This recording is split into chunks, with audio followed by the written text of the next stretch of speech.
Before we get started, I want to give a huge shout out to Vivo Sun. If you're looking for some quality products for an affordable price from a name that's been in the game for a very long time, head on over to vivosun.com. Use promo code Pidgeons420. Save yourself a few dollars, support the show, and get yourself some quality grow equipment. Thank you, Vivo Sun, and more about them throughout the show. Now, time for tea. Let's do it. Let's do it. Ladies and gentlemen, welcome back. We have Jake from Romulan Genetics joining us in studio today. Jake, how you doing, man? Doing good, brother. Thanks for having me. Absolute pleasure, man. I have seen the name Romulan Genetics for a minute. I've seen the you around on X for a minute, or Twitter for those that haven't moved over yet. Do you say X or Twitter? I'm still old school on that. I can't help but call it Twitter. I know, I'm the same way. I'm like, I try, but it just doesn't feel right because X stands for so many different things. Like I was on X the other night and you're like, oh wow, that must have been a wild night, eh? So yeah, it's a tough one, dude. It's a tough one. But Jake, I've seen you around everywhere, man, and your work speaks for itself. We're going to talk about that so much more. But before we do, can you just give me a quick, who are you? What do you do? Where are you from? My name's Jake. Middle-aged, older than I look. Most people don't know. I'm near 50. Son of a gun. Yeah. I'm the owner and creator of Romulan Genetics. I'm a cannabis breeder. That's about it. Dude, very I'm a guy humble. who makes seeds. Very humble, which I can appreciate, man. That's fantastic. Pushing 50, dude. You look damn good. I wouldn't have guessed. You look older than you look. Doing all right. You're blessed with the nice colors in the beard, man. You got a good full looking beard. It looks good on you, man. It looks good for pushing 50. Thanks. Yep. Yeah. My the harder days and when I was younger, I guess didn't take as much of a toll on me. I mean, physically, I'm falling apart. I tell people all the time that I'm an old man because I am. I'm getting arthritis and I'm losing my memory already. But looks wise, the cover of the book, still good. That's good. And if we, as we all know, everybody judges a book by its cover, right? So we're off to a good start. Jake, very humble dude. In my opinion, you're a stellar breeder. You've done some pretty incredible things with Romulan Genetics, both in name and in genetics. And I want to dive into all of that. The name Romulan Genetics, how do you get that for anyone that doesn't know? So Romulan is the name of a strain or cultivar. It's basically everything that I do. My entire breeding program is Romulan is always one of the parents. So I'm just crossing things with Romulan. That's really all I'm doing here. Which feels unusual after doing it for like 6 years. I can't believe I'm still doing that same thing and people still love it and enjoy it. Haven't gotten tired of it or anything like that. But yeah, that's why it's called Romulan Genetics. Romulan is the main strain that I'm breeding with. It's always either my P1 or my P2, one of the parents. You know what? I can appreciate the fact. I like how you said it's kind of not as exciting now because it's 6 years deep and that people are still, it doesn't feel as exciting, but people are still excited. I think there's a reason for that, man. I think, it's like you're using something that's well known, using something that's consistent, both in quality and in lineage. So it's like, it makes total sense that if you figured something out, why not try to master the craft? That's actually what I can appreciate the most. Yeah, it's good breeding stock, the cut I have and the male that I use. I've used 2 different males over the years now. It's good breeding stock, but it always kind of passes on these medicinal qualities and benefits to go with things. So it's, for me, I mean, it's kind of everything that I do is for me first, unless someone's asked me to make something, I'm making it for me. So I'm getting all these flavors and different effects from Romulan, but I still get the process that I make, but I still get those same medicinal qualities from Romulan. I served in the Marine Corps. I've been living with PTSD for a long time. I've got a bunch of nerve damage issues throughout my body that have wreaked havoc on me over the years.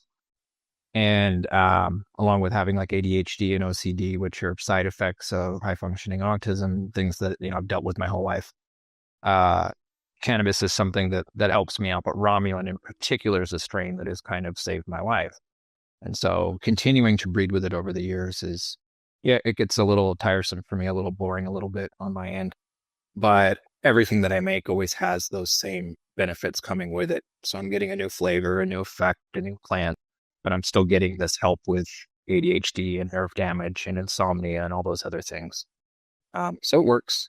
I'm going to start branching out soon. You'll see early next year, I'll have some new stuff that doesn't even have Romulan in it. Are you a home grower? Are you looking for some quality and affordable grow equipment? Well, Vivo Sun has got you covered. From tents to lights and full accessories, head on over to vivosun.com, use promo code Pidgeons420, or if you're on Amazon, promo code PigeonsCoop, save a few dollars and get yourself some great grow equipment. Save today, check out vivosun.com, and thank them for being a sponsor of today's tea. Oh, really good for you. Yeah, good for you, man. You know what? I think as you're saying this, I absolutely have a very little experience in breeding and or pheno hunting for that matter. So when it comes to having the experience of doing something consistently for 6 years like that, I honestly have no idea. So I can try and sympathize in regards to, yeah, I can see how that can become a little stagnant, a little boring, but then at the same time, I can tell that the way that you're going to keep it exciting is that you change that up, or not necessarily change that up, but you're looking for that new something that speaks, that's unique and what's been, right? So then the thought process is that you might actually find something really good because you know what is, but you're looking for what is unique. So I think that's an advantage for sure. And that's what you mean by finding that new? Yeah, and I don't really, on this subject, I don't really know that anyone else in cannabis breeding history has ever done this. Like, I'm pretty sure there's nobody ever that's like, they only bred with sour diesel or they only bred with train wreck or something like that. I could be wrong. Maybe someone out there can say, oh no, there was a couple guys that did that, but I don't think anyone's ever done this before. So it always feels a little unusual to me when I sit back and try to analyze what I'm doing as far as a breeder goes. It's like, how am I still successful? And all I'm putting out is Romulan crosses. But my customers, people like it. So that's what it's really about here in the end. Of course.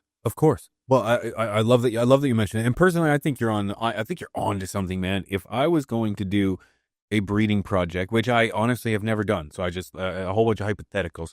I think if I was to choose two paths between just always breeding something that's different or trying to, it's not that you can't make the same different, because you said you've used 2 males.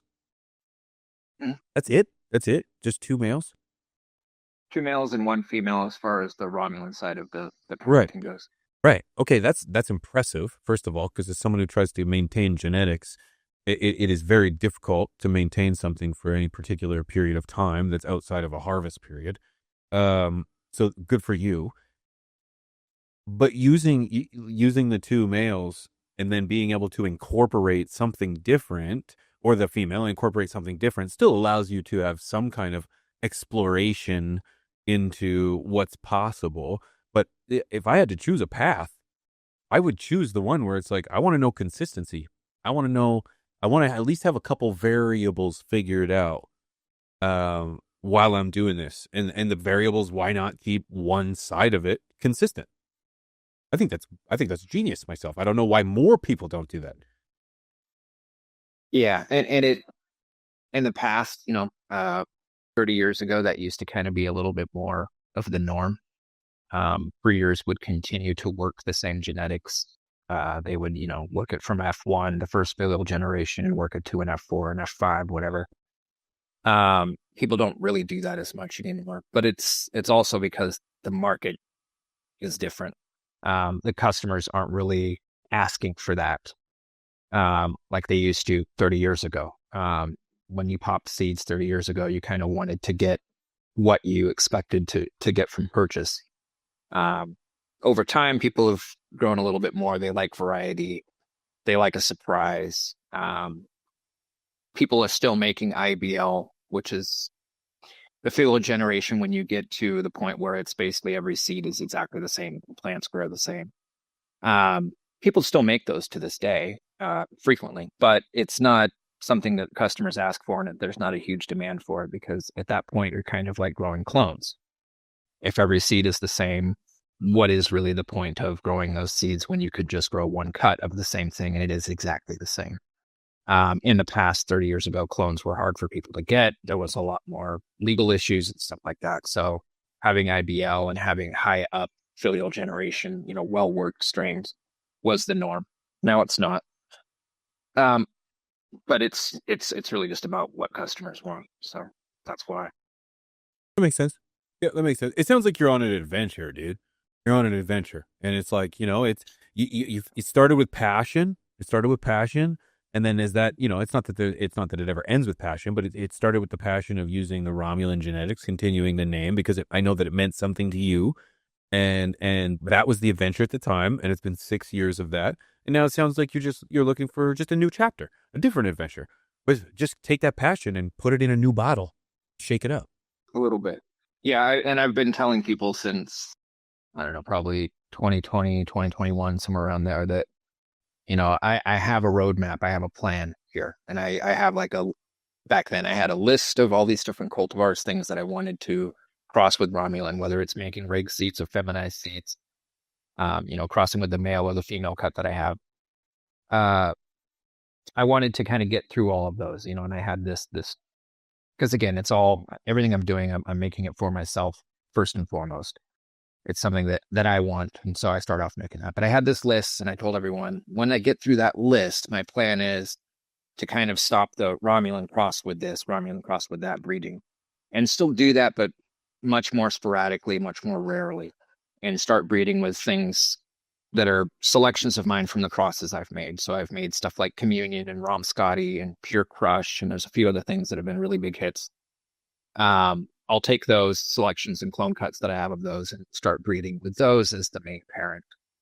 And so that's a lot of what I'm going to do. But the first kind of step out that I'm going to do, I've already started it. I'm using Pure Kush, the Topanga Canyon cut, which is an old 90s legend cut. And I'm going to cross that with some newer things, some old, but mostly some new stuff. And so that'll be the first kind of step away from, the Romulan genetics that I'm doing. You'll see stuff dropping next year for that. It'll be Pure Crush crosses or Pure Kush crosses. And then after that, you'll see me doing a lot of stuff with like my Rom Scotty and my Communion cuts. I'll be breeding with those. I'll make selections out of the Pure Crush that I made, which is the Pure Kush cut and Romulan. And then there'll be a bunch of other things. But basically, I'm just kind of removing the pigeonhole, no pun intended, of being Romulan genetics and only breeding with Romulan. So I'll still be doing that, so the name makes sense. But I'll be doing a lot more different stuff. I have a huge, huge clone collection, and at some point I'm going to run out of different things to breed with Romulan, and then at another point it won't make any sense to keep making all these Romulan crosses. So that's a big part of it. It's, it'll keep me interested, but I also get to start working other things, and I've got a lot of really, really good cuts, the stuff that most people don't have, and most people aren't working with. So, yeah, good for you. Good for you. That sounds exciting. I'm kind of envious of the fact that you can even say you have a clone collection. I've got like baseball, a hockey card collection, and a little bit of Marvel card collection. So, that's hard enough to keep. So I couldn't imagine a clone collection. Good for you. I got so many questions. But do you find it difficult maintaining genetics for so long? Awesome. Yeah, no, I haven't had a vacation in 5 years. Yeah. I barely even leave the house for more than a few hours or half a day at a time. Of course, how could I have? There's always something to take care of, and I've had people try to get someone to help you out, and have someone water your plants for you and all that stuff. But it's tough to do that. The friends that I do have that have growing knowledge that are local and all that, they've got their own grows. And so I can't just, hit someone up and say, hey, can you come water my plants for a week? And I've got auto watering systems throughout here and all that. But when you've got, a clone collection, you've got mother plants, and at any point that I want to go and leave and maybe go on vacation or go somewhere for a few days, I might be in the middle of a test grow or a seed run or something like that.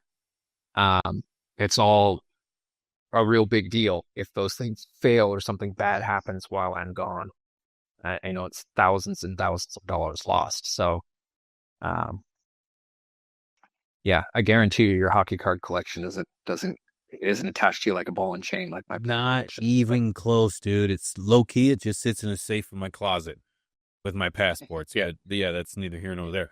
No, not even close. But that's part of where the being passionate about this stuff, it goes to. It's easy. Well, it's not easy, but um, it's not extremely difficult to keep a clone collection alive. I have friends that have been doing it for 20 plus years, and they have a way bigger clone collection than I have, hundreds and hundreds of clones.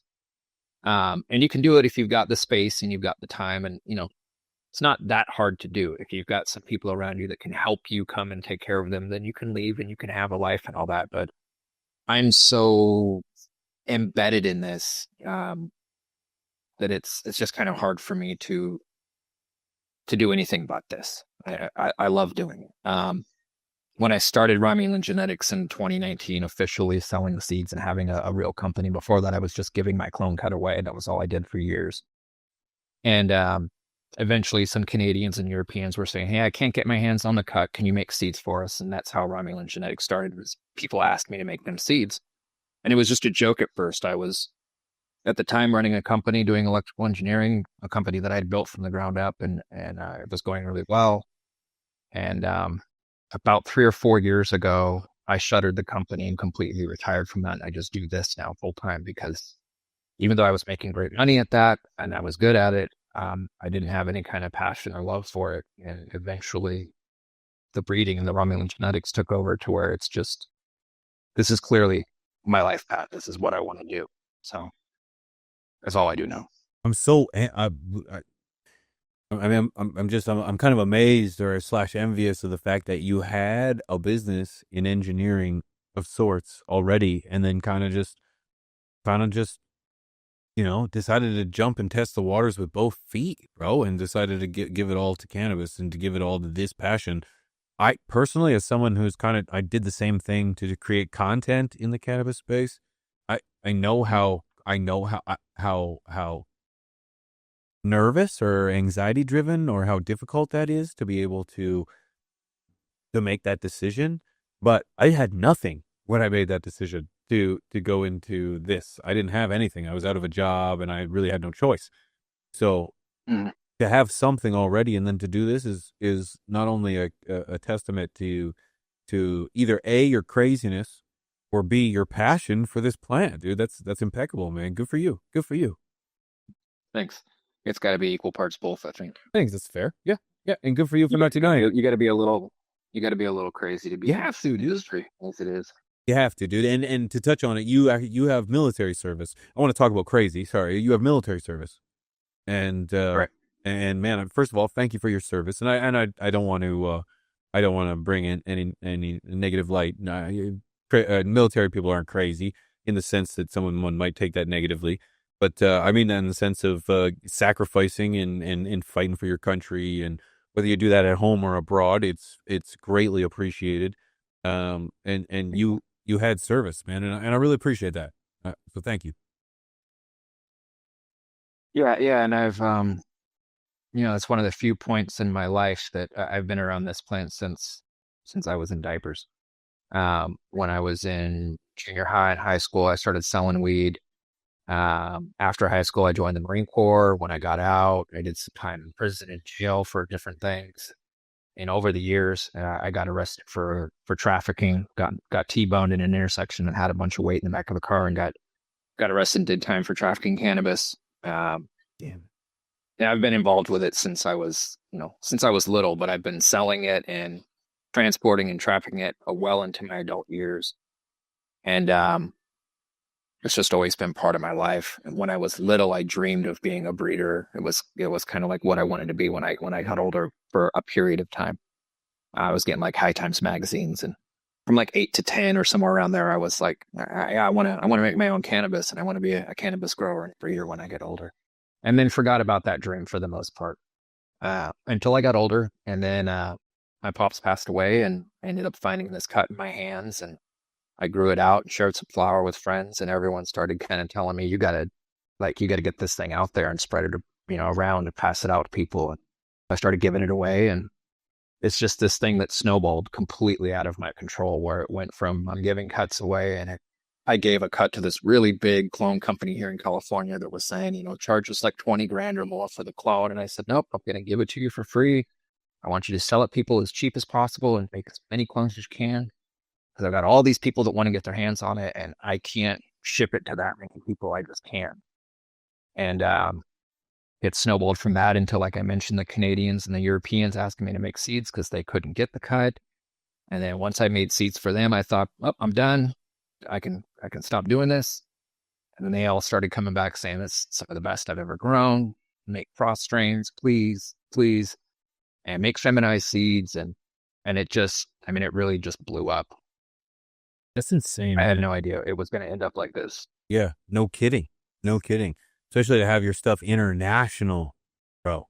The fact that you have people across the pond and across the border asking for your cuts, that kind of speaks volumes. And not only just asking for the cuts, but then coming back for more. Because it's one thing to get rid of all your stuff, but then for them to come back and ask for more, that speaks volumes. Because I feel like in today's day and age, it's, they're referred to as pollen chuckers or whatever you want. I don't really want to put a term on it. I just think people have kind of understood that you can make a really quick buck from building up hype on a genetic and then selling that genetic, and then you end up getting caught in where it's like, wow, this is good money. And then you just kind of keep pushing seeds when it's like there's no real quality there. There's no variety. It's probably labeled as something that it's not. That's a pain in the ass is kind of understanding that you actually have something that is claimed to be. As I said that though, you mentioned that you have the Tropicana. What was the Kush that you said? Sorry, that line. Topanga Canyon Pure Kush. Pink Canyon? Is that what you said? Topanga Canyon. Oh, Topanga, like Boy Meets World. Boulevard in Malibu. It's a section of Malibu, California. Oh, okay. That makes way more sense. Okay, so that's what Topanga Canyon is an actual canyon in the Malibu area outside of Los Angeles, California. I'm glad you told me that. I had no idea, coming from the boonies of the prairies in Canada. Yeah, I actually grew up right around the time that was becoming popular and being passed around. I had some friends that were a little older, adults and stuff, that were able to get that Pure Kush from that source at the time. And like years and years went by, and it was always something I thought of. It was one of the first strange cultivars that I ever smoked when I was younger. And I loved it. It was really, really, really potent stuff. And it ended up, I bumped into some guy in Alaska that sent me the cut, and then was able to kind of verify it over a period of time. And it's fantastic. It's really good. That's sweet. Yeah, that's pretty sweet. And it's exciting to know that that you have something that has a little bit of history to it. And it is what it is. That is what it is. That's kind of where I was getting at that. To kind of go back for a second, you said that when you were young, you were checking out High Times, and that was the thing. What do you think of High Times getting a new owner? I'm sure you've heard about that. Josh Kesselman? Yeah, I think it's good. It's a good thing. I mean, I really don't know either way, but I know that the direction that High Times was heading for. It wasn't great. Any magazine publication these days, it's a difficult thing to do. Most of them have turned to where the content isn't really there, and it's just this big advertisement thing. Yeah. I don't know a whole lot about High Times other than some, brief interactions with them. I've been involved heavily with Skunk Magazine for a long time. So I know a lot about them, but I don't know much about High Times other than all breeders. Everyone I talked to was like, yeah, I don't really mess with High Times because they're this and they're that. But other than that, I don't know. So hopefully Josh from Raw can turn it into something that the community appreciates and loves again. And it's not just kind of a mascot. Yeah, I totally agree, man. I feel like those sentiments by the breeders were founded, like legitimate, because it had gone corporate. It had gone, you said it. It was focused on advertising. It was focused on just making money and not the community and the event and the plant and the celebration of everything. And yeah, it lost its way. So yeah, those criticisms are founded, and I agree. I hope that, Josh can bring something to kind of bring something to the table and spout it up again, because you're not alone. I feel like it brought a lot of people pleasure back in the day. It's the longest cannabis publication ever, which is pretty sweet. Pretty sweet. Right. Um, And I personally, I'm still the kind of person where I hate digital versions of anything. So if I can have my hands on the DVD or the Blu-ray or the magazine or the book or whatever it is, that's the way that I wanted. I know almost everyone from the younger generation isn't that way. So who knows how it'll go, but it would be really nice for me. I don't really care about anything else, but it'd be nice to see High Times on bookshelves and magazine racks again. To have that be a normal thing. You can go into a grocery store and there's a High Times next to a Skunk magazine, next to Grow magazine, and they're up there in the back, kind of with the other adult magazines. The Playboys, the H&M or whatever, those hustlers, all those adult ones that I know nothing about, never seen before in my life. I'm kind of curious too, when it comes to naming genetics, because like I've heard of the Rom Scotty of yours. I've heard how great it is and how pungent.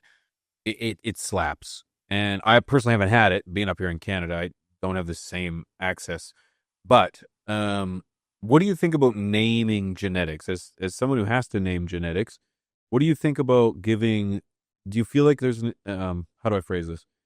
Do you feel it's important to like kind of give a nod to where the lineage comes from, or do you think it's really up to the breeder and to name their genetics whatever they want? It's entirely, you can name it whatever you want. I mean, and we've already proven that. Everyone else before me, everyone else out there that's currently breeding, you can name it anything you want, from Donkey Dick to whatever the hell it may be that pops in your head. That part really doesn't matter. I think, the naming conventions we used to have, like Next Generation Seeds made a cross of Romulan and Blueberry, and they called it Romberry. You just kind of, like Rom Scotty, you just kind of mash the two parents together, and that's the name. That's a really great naming convention, because anyone out there can get a joint and go, what is this? It's Rom Scotty. Oh, that's like what, Romulan and Viscotti. You already kind of know what the cross is. You don't have to really take much of a guess. If something's called Amnesia Dream, it's Blue Dream and Amnesia Haze or something like that. That's a great naming convention, but unfortunately we can't really keep doing that, because like nowadays we've got, I've made 3 or 4 different versions and variations of a Romulan and Blueberry, and they're all different. And the Romberry that Next Generation Seeds made really isn't around anymore. But if I came out with a Romberry, even if I call it the RG version or V2 or whatever, it's confusing and it's offensive to the guy who made Romberry. But it's, it's confusing to the community and everything. So it has to have a new name. We can't really recycle and reuse old names, but at the same time, you can't call it Berry Rom or, Blue Yulin. So there's only a few names of combos that actually works together. And so we have to, at a certain point, kind of just start making up our own names and coming up with our own things. The important part is having the parental lineage there as part of the information to customers and growers, having that be factual and having that be true. If you put out something and you call it, Blue Dream, and the parent strains that you're listing aren't even real strains, they're just names you've made up, and it's not even really factual as to what made it. Those are things that people should never do. But as far as when you make a creation, you can name it whatever you want. Yes, sir. I totally agree with you. Blue Yulin. Have you thought about that before, or did you just come up with that on the top of your head? No, that one just that was good, dude. Well, I had to say it 4 times in my head so I could just repeat it just like that. That was good. That was impressive. Romulan genetics. Now, I know, as someone who follows you on Twitter, that you have received a little flack in regards to the name Romulan genetics. Is that really a problem for you? Do you deal with anyone who just says, how could you use the name Romulan in your name Romulan genetics? Is that a big deal? No, not at all. I've had haters and doubters and disbelievers over the years. Sure. I've had people pop up out of the blue and say things. What you're actually referencing is one single person. He's a breeder. About a year ago, he first talked shit about me and Romulan genetics on Instagram because I had bred something with something he created. So I was crossing Romulan, something that he had made.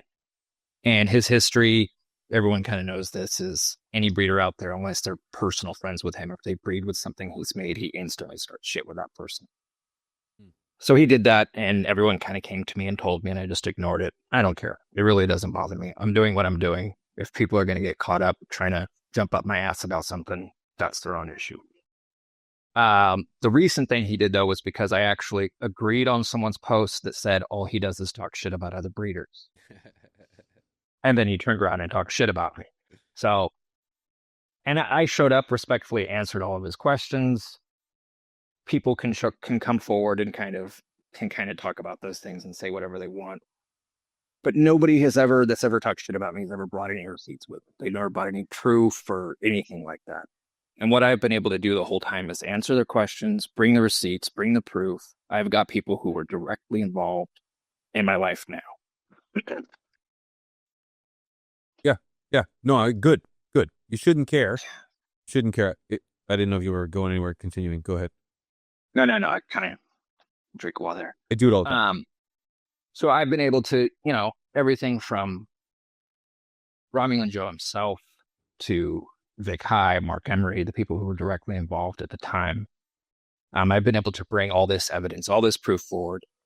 And the nice part of it, though, is those haters and doubters and disbelievers, I don't have an issue with any of them, really, because most of them are coming from a place of ignorance. They don't know any better. It's fine. But what they've pushed me to do is connect with all of the original people who were directly involved that do have the evidence. And so over the years, I've been able to put together for the rest of the community what the actual history of Romulan is, which is important because you go and Google it and there's a whole menagerie of different stories and different things out there.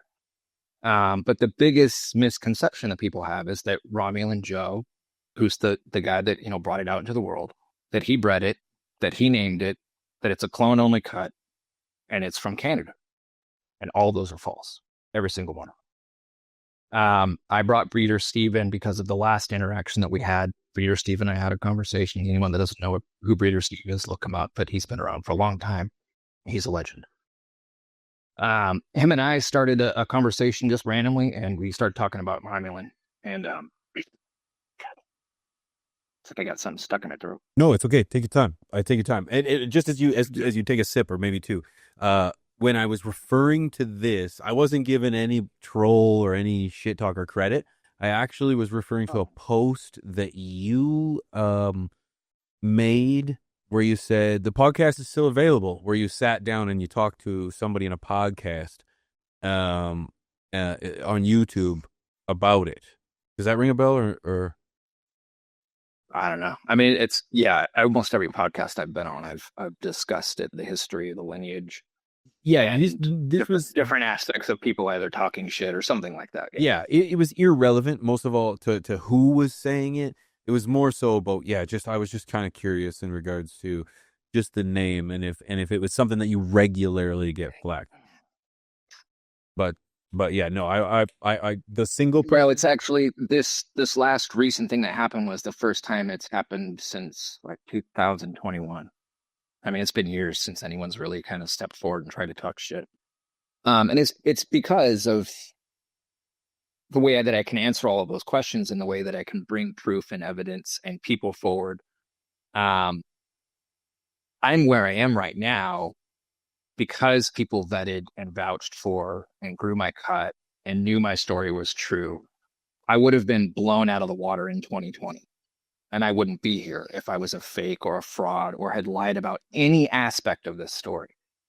But what's been a really cool part of what I was trying to explain about people who kind of step forward and they want to be haters or they want to talk shit or there's disbelievers, whatever, is that they have kind of pushed me to go and connect with all of the true evidence, the true people, the people who are really there, directly involved.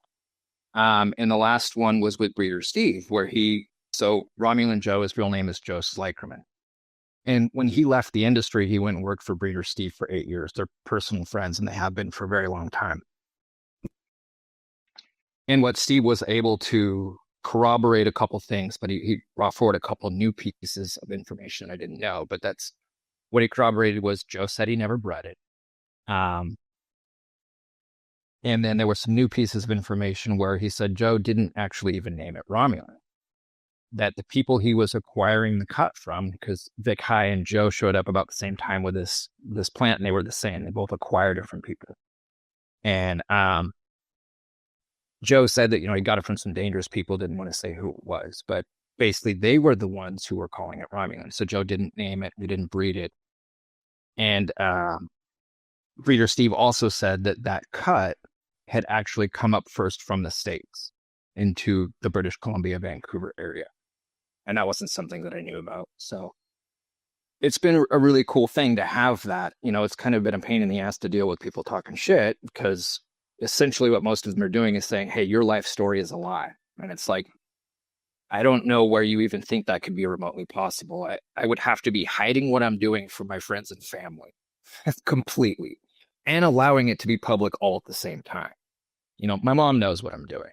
There's no fucking way my mom, being who she is, would allow me to be telling that she would be on Instagram herself going, my son's fucking lying, if it was a lie. So it doesn't really make any sense, but people kind of come from a certain angle, or they just don't know, and they think what they've heard is the truth. And so they try to call you out, because there are a ton of people out there that are frauds and liars and scammers. But like I was saying earlier, I legitimately would not be where I am. No. There are a ton of examples of people that were frauds and liars and scammers over the years. There was this guy, I almost don't even want to say his name, because it's like Candyman. You say his name and he'll show up. Yeah, don't even. But don't even. Nope. He grew skunk, and he had a color in his name. I'll say that. Okay. In the name of his company. And everyone knows, except for his little tight-knit group of followers, that he's a fucking fraud. Full-blown liar. Now he makes genetics, though. He still sells seeds. It's a completely legitimate thing. But everything that he says about his background and the genetics he's working with, the original guy that grew them came forward and said he was like his protege. So there's all this evidence that he's a complete liar.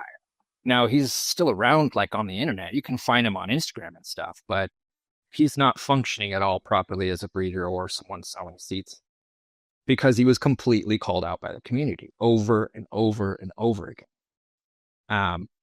You can't be at the level that I'm at and be full of shit. You just can't. No, you're right. Because you get caught. You get caught repeatedly, and you keep getting caught over and over again. So, yeah, it's hilarious. But you're right. But it's the really nice side effect is people pushing have been able to help me pinpoint down from all these other different people what the true history of Romulan is. And it's a wonderful, beautiful history. It's a lot better than if you Google it and you see it's some BC thing crossed with a blue indica in California. And it doesn't make any sense at all. Or other people's belief that this guy Joe showed up that bred it, and it was only clone cut back in the early 90s, which doesn't really make any sense at all. And they just disappeared. The real history is a lot better. It's Korean war vets from Canada brought home seeds in the late 50s. And a collective of people bred on it for over 20 years. And then 10 years after they stopped breeding on it, it found its popularity in the community. And because a guy got a cut called Romulan, showed up with it, and everyone else fell in love with it. And it, one way or another, has stuck around since then. So it's a really cool story. It's probably one of the first modern bred strains that we have. I love to hear that, man. And you're absolutely right. The truth is way better than fiction. It always is. It always is. And the thing is one thing to take into consideration is to touch on the fact that you're still here, and the fact that your story continues, is that, yeah, truth is what it's everlasting. It seems, it's what it can stand the test of time. Whereas we've seen these trolls, we've seen these naysayers, we've seen these people come and they go. They talk shit. They're here for what? At most, I can get a troll to be consistent for like a month, and then they're gone. The ship sails, and then harvest happens, and we move on. And so it's like to give it any limelight. I like that you can use it for your adventure too, to figure out, to kind of, check the sources too at the same time, to kind of look into it. Like what I find too is that, it's very difficult to actually hear out a troll. It's only text messages. And I shouldn't say troll. I mean someone who's commenting, because sometimes I take a legitimate critical or a constructive criticism comment as being someone being an asshole. And I immediately can just turn them off. I can turn, and they weren't. They're actually, in fact, a huge fan. They've watched it for a very long time, and they just know, here, Pigeons, you slipped here, and this, I noticed it, and I'm here because I'm calling you out because I actually appreciate you. And so it's hard to sense that in text sometimes. And yeah, sometimes I can kind of get to that position where I think everyone's just hating on me. And sometimes it's like, no, you just got your hater glasses on, and you're not willing to actually listen to what's being said. Yeah. I think that's a really important thing. I've talked about this privately with friends before, but it's, in my opinion, it's like the only downfall of haters or anything like that, trolls, is that if they're not an issue in and of themselves whatsoever at all. In fact, usually they're pretty funny and they're great. The problem is when you kind of get, left and right, you're dealing with that, and then someone shows up and you treat them exactly, you smack them upside the face, and you're like, get out of here. And they weren't that, so that's really the only downfall of trolling and hating and things like that. People who, the cannabis industry has its, a huge share of people who just talk shit to each other, and it's totally unnecessary and we don't need it. But people do it all the time for no reason. I mean, I had a guy this morning try to start an argument with me that I was not going to get baited in on, about the Harrison Narcotics Tax Act of 1914. Of all things to argue about. Good God. People will do that about anything. So, you gotta let him do that. But when you get kind of caught up in those things, then you can kind of turn to someone, and it could be your mother, your brother, or a close friend, and they say something, and you're like, "The fuck do you mean by that?" And they're like, "Whoa, yeah, you have a rough day at work, what dude. color shoes you were wearing today?" Right? That's it. I've done it. Now, my wife and I have been together for forever, and the thing is that she'll when it comes to like studio or the show or something, yeah, I can be sensitive sometimes. And yeah, it's no different than like having a rough day at work and you're all upset and you're kind of just stressed out and you come home, and then unfortunately, who do you take it out on? So it's important to be able to like, yeah. I never actually thought about that too, because I talk about comments all the time, man. And I find that you often it's green, green, green, green, green. Everything's positive, green, green, green. And then, it's red. The red stands out. You see the red amongst the green so much easier. And then it's easier to just hone in on it and be like, it's negative, when in fact, 95% of your comments, your community, your inner circle are throwing you positive. It could be overbearing. But anyways, it doesn't matter. Let's not give the haters any taters. I think I like the idea, that you don't give a shit about how people name their genetics. I like that you also mentioned that, paying homage or naming something with the name in it could be disrespectful, because who knows what you name it, and I think that's a very valid point, where it's like, okay, well, if you're willing to say that you should pay homage and put a name in it, well, what if the guy that named it originally doesn't like the name you named it? So I didn't even think about that. So that's definitely something to consider. That's a fair point. There are a lot of people, past and present breeders, who don't really like people working with their stuff. I'm not in that gene pool, I guess, for lack of a better way to explain it. I love it when people breed with my shit. That to me, that's the ultimate thing. Especially the breeders out there who are like 20 Greens Tortured Beans, 20 Greens Tortured Beans, and Green Wolf Genetics, and Jordan of the Islands, guys who went and bred with my stuff on their own and did really great work with it. To me, that's the highest honor. There really isn't anything better as far as like industry accolades or anything like that goes. And those are always kind of like unspoken things too. It's each one of those breeders came to me and said, "Hey, do you mind first?" And I said, "Oh, how about it? Please have fun." And then eventually, like a year or two later, it happens and it comes out, and it's, there's like nothing else. I just kind of stumble upon it one day. Oh, they finally came out with those. It's not like I'm getting anything out of it, but I love it. I absolutely love it. No, that's good, man. And you know what? In my opinion, if you don't want your genetics being used in other projects, don't put them out, dude. Come on. Right. The reality is that that's gonna happen. If I sell a car, somebody might just take the trunk off it and put a spoiler on or something, right? Or they might just put a body kit on it. Now, other than Ferrari, I can't imagine there's too many car dealerships out there that say you can't do work to their car afterwards. But yeah, there should be someone expecting. I like that you think of it as a badge of honor, too. If someone's willing. Yeah, I've had a few. Go ahead. I've had a few friends that were breeders that were like, called me and complained someone's working with my thing, and I said, well, then start only making autoflowers if that's your. What's your Yeah, opinion? What's your opinion on autoflowers? Do you have one?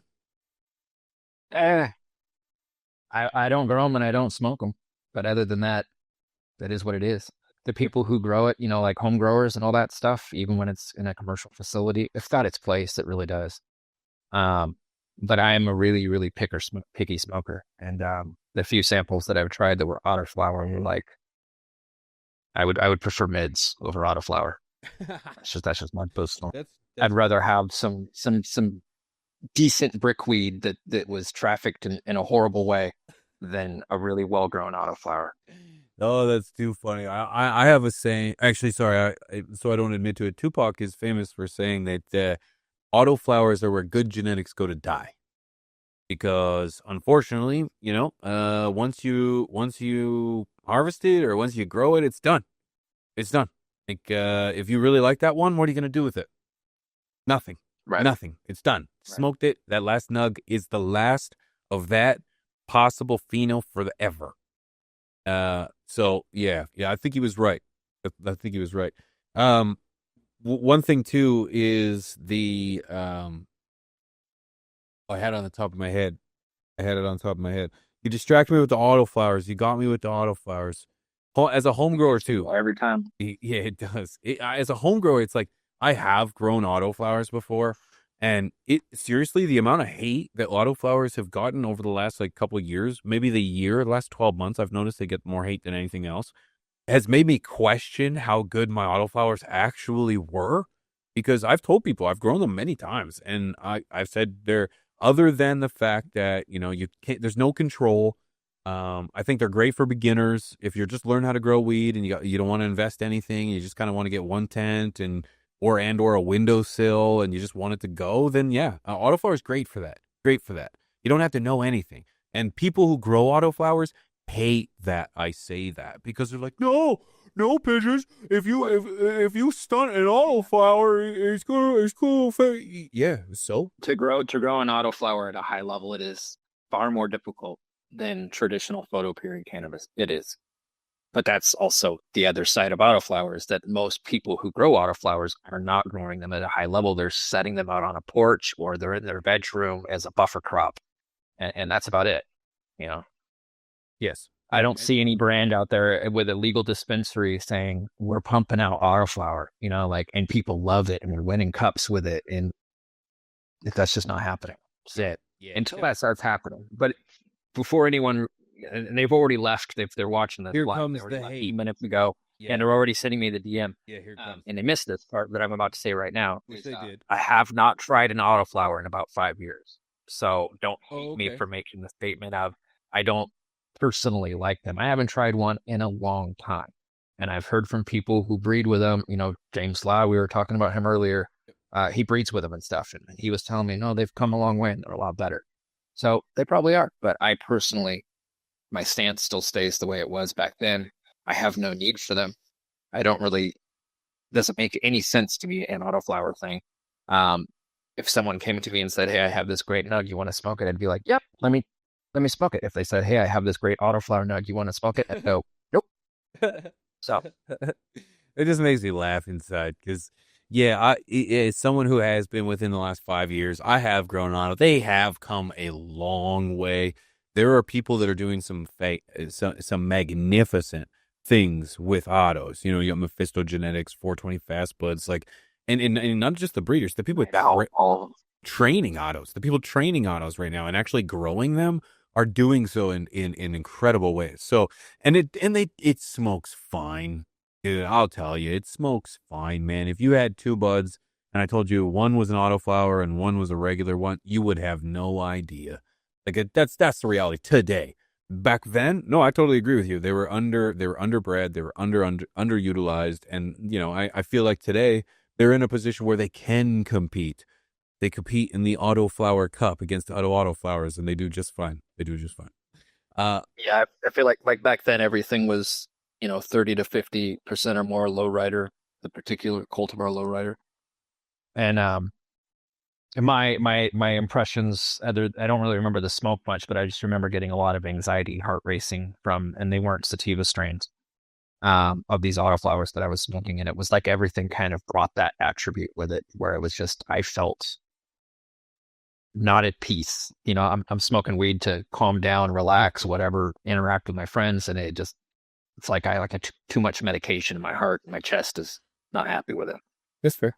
So that was my impressions of it back in the day. I'm sure it's fine now, so don't hate me because I personally don't like it. Yeah, those messages are coming, dude. Those messages are coming. I know. Yeah. I'll wait to answer to people.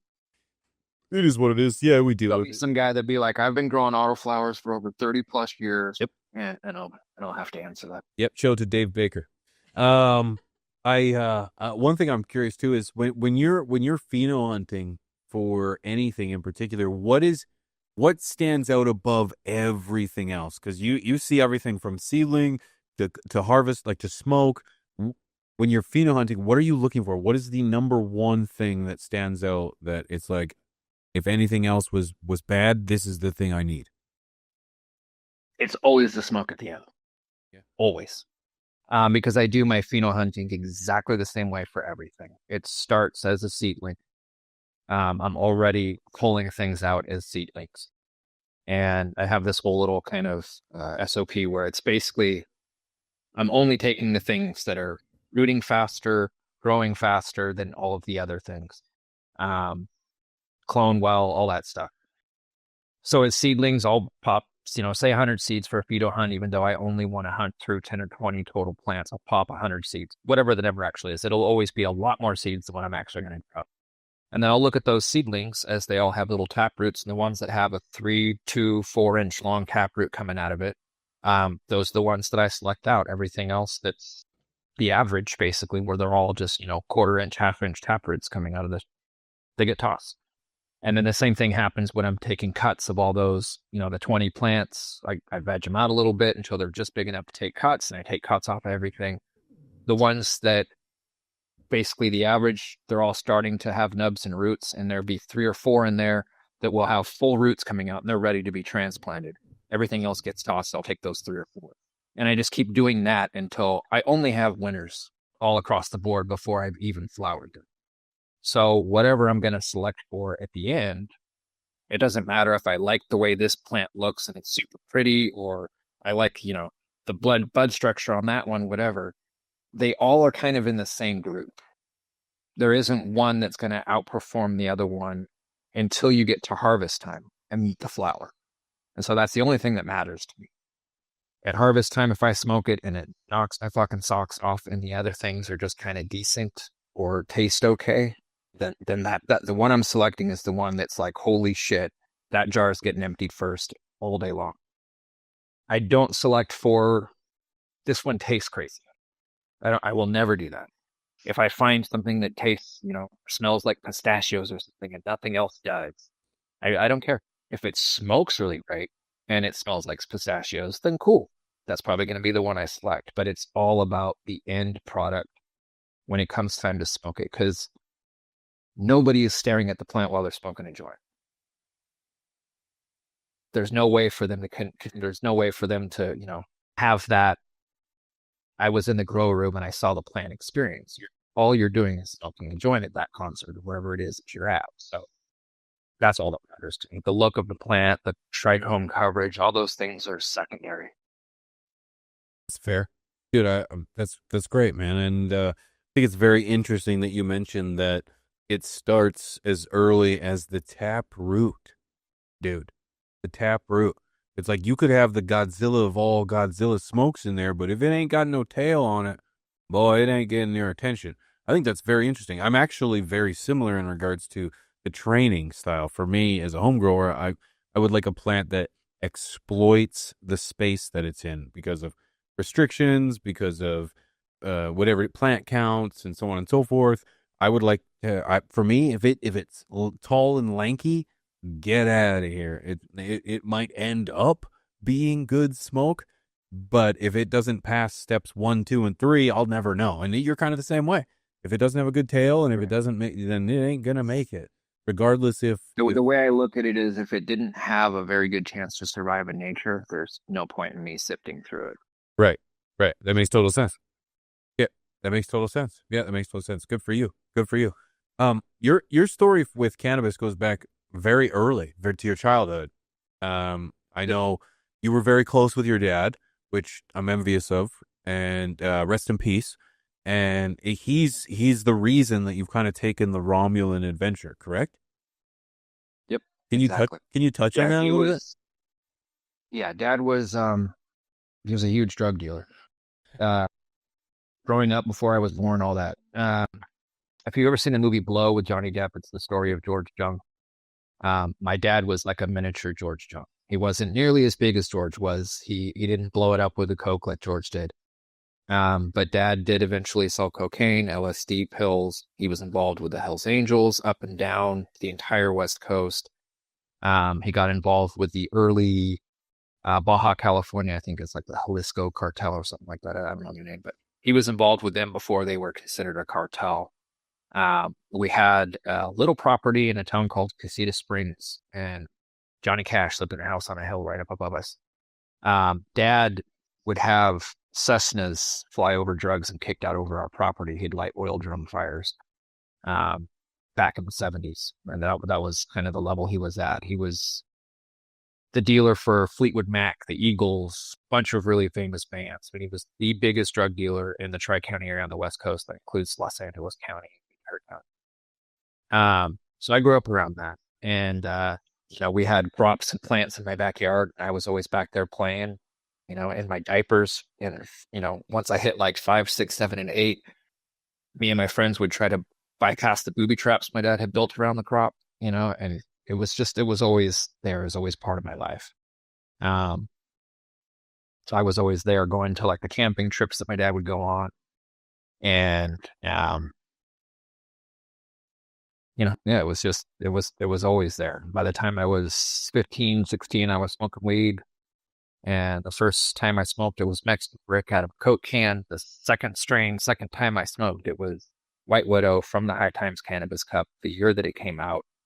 And it was an actual bud that was purchased, it was about like this big, purchased at the High Times Cannabis Cup and smuggled back to my home state. And we were smoking on it as a little kid. I literally hallucinated and watched TV that wasn't even there. It was so good. That's insane, bro. I absolutely love that story, man. And I'm kind of curious to you because it's like, it's wild. Dad being involved with the Hells Angels, some dark characters, if you will. I'm not going to speak on it, and I have no place. But it's like, do you have kids today, Jake? Yeah. Yeah, I have a daughter that's going on 30, and I have a son that's 10. I'm kind of, that's a big spread too. Good for you. Yeah. It's funny. The daughter wasn't planned. It was right before I went into the Marine Corps. I got a girl pregnant. Life happens and it works in mysterious ways, eh? Good for you. Good for you. And kids are beautiful, man. And being a dad is something that's so rewarding and something that's just, it's like nothing other, or like nothing. It's like nothing other. Yeah, that's what I meant to say. And someone was giving me a hard time the other day because they said that I've said times before where if you've never been a dad before, you just don't understand for some things. And I stand by that because it's true. It's true. That self, or that feeling of like selflessness, or that feeling of guilt, or that feeling of just emotion sometimes that you get from being a dad it sucks sometimes. But my point was, as you're a dad now, how do you feel looking back at your childhood like that? Obviously, you probably won't change anything, but how does that make you feel as a dad now, and and raising kids and the experience that you want to give them? Oh, Because I I don't guess know. I don't really, do you like? I don't really Obviously, think that sorry. Go ahead. Go ahead. Go ahead. my past doesn't really, it doesn't really factor in as far as anything like that goes. I guess my best way to answer that is that when I was younger, maybe like, teenage years, later teenage years, um, I maybe didn't have the same reverence for my past and my childhood, or the same, way to look at it, same frame of perspective that I have now. Now I'm thankful for it.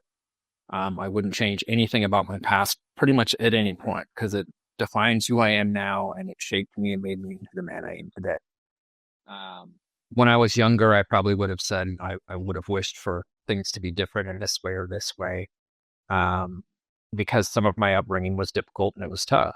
But um, as far as what dad did, and being a drug dealer and all those things, all of that was just kind of this little side part of the adventure. He had a normal job the whole time. He was one of those dealers that had, he could cover it in his taxes, and he had all these things that made sense. He was really careful. Our house got raided several times, and every time it did, he got tipped off with a phone call from the clerk at the courthouse who was filling out the warrant. And so he cleared everything out of the house before the cops even showed up every time. Um, it was all just kind of part of how things went. And so nowadays it's like, I don't really, yeah, it doesn't really factor into how I look at life today. And I'm thankful for my past. Good. You should be. Beautiful answer, man. I guess you answered it wonderfully. I was really just like, when I grew up, weed was the devil where I was at, and it was not. There was no space for anything positive for weed, so it was very easy for me to just assume bad, bad, bad. And I understood that the approach that the role models in my life tried to take, or role models, the adults in my life tried to take, was wrong.